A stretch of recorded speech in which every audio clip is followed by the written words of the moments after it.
ایک آخری میں چاہوں گا ہم دونوں ایڈوائس کریں ایسے مردوں کو جو شادی کے بعد بھی منہ ماری کرتے ہیں، اور بڑا یہ کامن ہوتا جا رہا ہے ہمارے جو افیئرز ہیں نا، میرج کے بعد جو افیئرز چلاتے ہیں لوگ.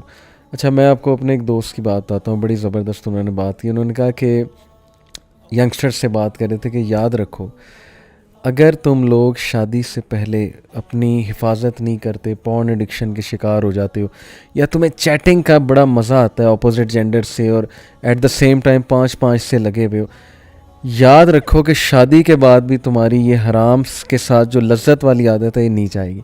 کیونکہ شادی کے جو ڈوپ سینٹرز ہیں نا، ہمارے دماغ میں 7 ڈوپ سینٹرز ہیں وہ اور ہیں، لیکن یہ جو تم کر رہے ہو نا اسکرین پہ، اس کے ڈوپ سینٹرز اور ہیں. شادی اس نیڈ کو پورا نہیں کرے گی. یہ ڈوپ سینٹرز اگر تم نے اتنے بڑھا دیے، ورچوئل ڈیزائر، پھر ظاہر ہے یہ مزے جو تم لے رہے ہو نا، اللہ معاف کرے اللہ معاف کرے، عبرت پکڑو.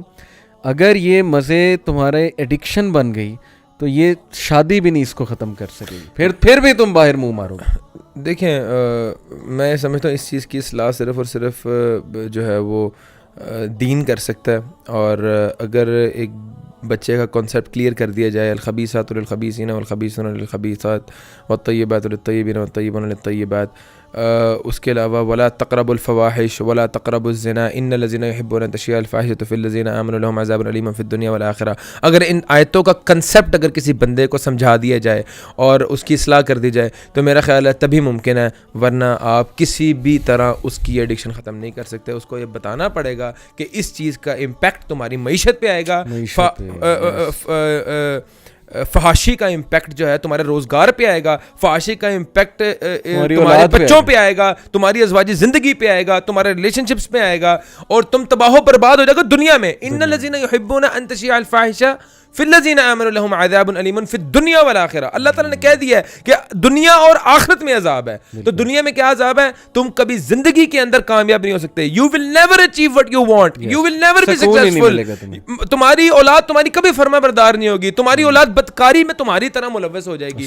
اگر تم چاہتے ہو تمہاری اولاد جو ہے وہ بدکاری، تمہاری اولاد جو ہے وہ زناکاری کے اندر ملوث نہ ہو، اور تمہاری اولاد نیک صالح بنے، تمہارے صدقہ جاریہ بنے، تمہیں جو ہے وہ فحاشی کو چھوڑنا پڑے گا. اور لوگوں کو یہ کنسیپٹ نہیں ہے کہ اگر ہم چیٹنگ کر رہے ہیں کسی عورت سے، اگر ہم کسی عورت کے ساتھ ایک حرام ریلیشن شپس کے اندر انوالوڈ ہیں تو وہ فحاشی نہیں ہے.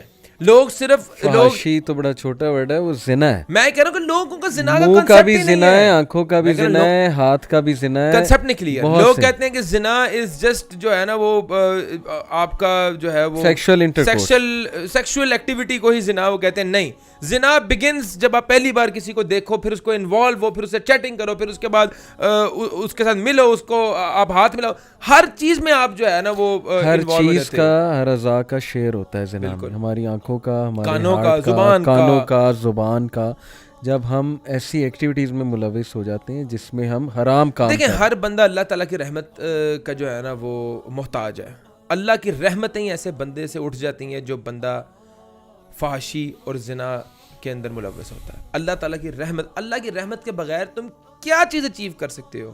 کچھ بھی نہیں کر سکتے. وہ تو بہت ایک بڑا کنسیپٹ ہے. اس سے بھی پہلے آپ کی مینٹل ہیلتھ جو ہے وہ بیڑا غرق ہو جاتا ہے، سکون اٹھ جاتا ہے، بیمار ہو جاتا ہے. اس کو پھر حرام ہی لذت دیتا ہے، حرام ہی لذت دیتا ہو جاتا ہے، پینک رہتا ہے ہر وقت، ڈر میں، خوف میں پکڑا نہ جاؤں، پھر حرام میں لذت تلاش کرتا ہے. آج کل کے نوجوانوں کو ایک بات کہتا ہوں کہ کبھی زندگی کے اندر یہ نہ سمجھنا کہ تم جو کر رہے ہو وہ کسی کو پتہ نہیں لگ رہا. اللہ 10 بندے بیٹھے ہوں، 10 کے 10 موبائل فون پہ بیٹھے ہوں ڈرائنگ روم کے اندر، ایک بندہ اگر کسی خاتون سے بات کر رہا ہے وہ فگر آؤٹ ہو جاتا ہے، 10 بندوں میں وہ نمایاں ہو جاتا ہے. اس کے فیشیل ایکسپریشنز جو ہیں وہ 9 بندے چاہے تمہیں بتائیں یا نہ بتائیں،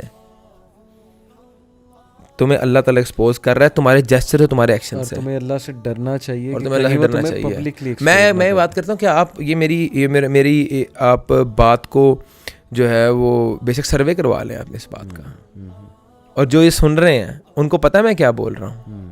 آپ کسی بھی محفل میں اندر بیٹھے ہوں، 10 بندے موبائل فون یوز کر رہے ہیں، آپ اس میں پک کر لو کہ یہ بندہ جو ہے نا یہ اپنی گرل فرینڈ کے ساتھ لگا ہوا ہے. آپ کو پتہ لگ جاتا ہے. چاہے تم جتنا مرضی معزز بن کے، جتنا مرضی تم ٹپ ٹاپ ہو کے بیٹھے ہوئے ہو اور تمہیں پتہ لگ رہا ہے کہ کوئی بھی نہیں دیکھ رہا, تمہارے ایکسپریشنز, تمہارے جیسچرز کھل کے بتا رہے ہیں, اور اللہ کی طرف سے تم بے نقاب ہو رہے ہیں. اللہ معاف کرے, اللہ معاف کرے. تو اللہ خیر دعا کرتے ہیں ہم, اللہ ہدایت دے. تو آج کا خصوصاً ہم نے, کیونکہ ہم مرد ہیں, ہم مردوں کو ریپریزنٹ کر رہے ہیں, ہمیں اپنے بھائیوں کو نصیحت کرنی چاہیے. انفارچونیٹلی ہمارے دینی بھائیوں میں بھی ایک بوسیدہ سوچ پائی جاتی ہے, کنجوسی کرتے ہیں وائفس پہ اسپینڈ کرنے کے حوالے سے. وہ سمجھتے ہیں کہ بس اس کا کام ہے کہ میرے لیے ایز کریٹ کرے, مجھے کہے کچھ نہ, عورت کا یہ کام ہے بس. اور اگر کچھ کہہ دے تو اس کو سنب کیا جاتا ہے. بہت ہی بوسیدہ پرانی گھٹیا سوچ ہے, اس سے نکلنا چاہیے ہمارے بھائیوں کو. عورت کو خوش کرنا, دیکھیں آپ اسے خوش کریں گے, آپ کے گھر میں سکون رہے گا, آپ کے گھر میں سکون رہے گا, آپ کے بچوں تک وہ انرجی آئے گی, آپ کے کام میں اچھا امپیکٹ پڑے گا, آپ کے کام میں اچھا امپیکٹ پڑے گا. ادروائز وہ آپ کے سامنے نہیں بولے گی, آپ کے بچوں کو پوائزن کرے گی, آپ کے خلاف, آپ کے بھائی کے خلاف, آپ کے ماں باپ کے خلاف. یہ چین یہاں سے جائے گی, یہ چین جائے گی, وہ اپنے والدین کو بتائے گی, آپ کے اس کے والدین جو ہے 10 بندوں میں بتائیں گے, آپ کے رشتہ داروں تک. آپ کے معاشرے کے اندر زیرو رسپیکٹ, زیرو ویلیو. اور ہمارے ایک دوست جیسے اکثر کہتے ہیں نا کہ یہ کو انسیڈنٹس نہیں ہے کہ پاکستان میں ایک بچے کے چچا اور پھپھو وہ ویلنز ہیں, اور خالہ اور نانا جو ہے وہ ہیرو ہیں, اور ماموں جو ہے وہ سب سے زبردست. بڑے زیادہ جوکس بھی ہیں وہ. میں بھی پچھلے دنوں پڑھ رہا تھا وہ فیس بک پہ کہ ہم سب بہت زیادہ خوش تھے اور اچانک پھپھو آ گئی. اس طرح کے جو ہے یہ وہی بات ہے نا کہ ظاہر ہے اگر آپ کی وائف خوش نہیں تو پھر وہ پھپھو کو ویلن بنائے گی, کیونکہ آپ کو تو کچھ کہہ نہیں سکتی منہ پہ. تو اللہ بس ہدایت دے. یہ پھپھو ویلن بنی ہے, اس کے پیچھے بڑی کہانی ہے, یہی کہانی ہے, یہی کہانی ہے. یہ مردوں کو سمجھنا چاہیے. آپ کی کرتوتوں کا جو ہے مقامات وہاں پہ سامنے آ رہے ہیں. بہرحال بہت اچھا لگا آپ سے گفتگو کر کے. اللہ ہمیں, ہمارے دوستوں کو, ہم سب کو, مردوں کو ہدایت دے. ہم ان کے لیے دعا کرتے ہیں, کیونکہ یہ پرابلم ایگزسٹ کرتا ہے, اس کا ڈینائل ظلم ہے, یہ ڈینائی نہیں کرنا چاہیے اس پرابلم کو. میں بڑا پر امید ہوں اس طرح کے سیشنز جو ہیں وہ ضرور ایک اچھا پازیٹیو امپیکٹ کریں گے سوسائٹی کے اندر, اور اللہ تعالیٰ ہماری بہنوں کی بھی اصلاح کرے, ہمارے بھائیوں کی بھی اصلاح. وہ ایک الگ مسئلہ ہے, وہ ہماری بہنیں جو ہیں ان کو ایڈریس کریں گے انشاءاللہ. اس پہ بھی یہ جو مرد کے ایشوز ہیں اس پہ بھی ہم انشاءاللہ کریں گے. تو جزاک اللہ خیر فار یور ٹائم. انشاءاللہ ان قریب دوبارہ آپ سے بات ہوتی ہے. السلام علیکم و رحمۃ اللہ وبرکاتہ.